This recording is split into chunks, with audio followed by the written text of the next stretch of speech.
Spherocytosis that we discussed in our previous videos in our Inside the Med Lab channel.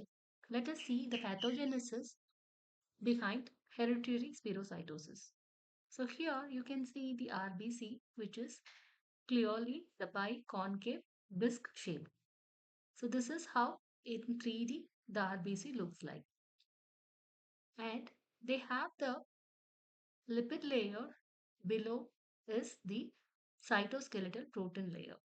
So this forms the skeleton of the RBC, and this cytoskeletal proteins are important because they give the shape and flexibility to the RBCs.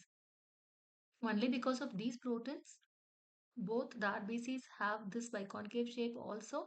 They are flexible and they can pass through the tiny sinusoids in the spleen. So these cytoskeletal membrane proteins are many, and some are of importance like your ankyrin, spectrin, and so on. When there is a mutation in these proteins, in the genes of these proteins, like spectrin, ankyrin, band3, there is defective membrane proteins. So there is small breakage of these structures which results in spherocytosis. Let us see how it happens. So when there is a defect in these proteins, there is decreased membrane stability, in the sense you don't get a stable membrane.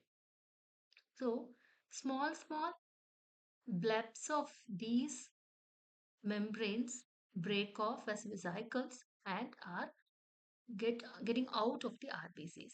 So some small vesicles are pinched off. It doesn't have anything inside, but it is just the membranes which are pinched off because of the instability in the underlying cytoskeletal structures. And these are lost.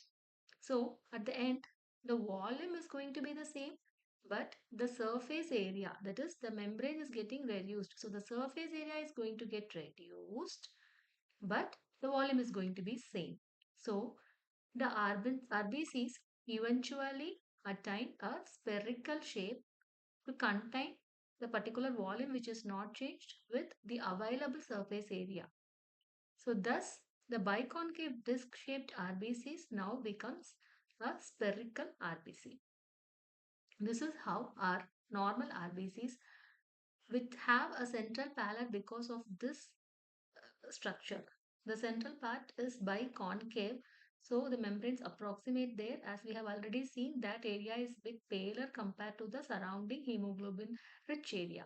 But now, as the RBC has become a sphere, the central pallor is lost, and they are smaller in size because of the membrane loss.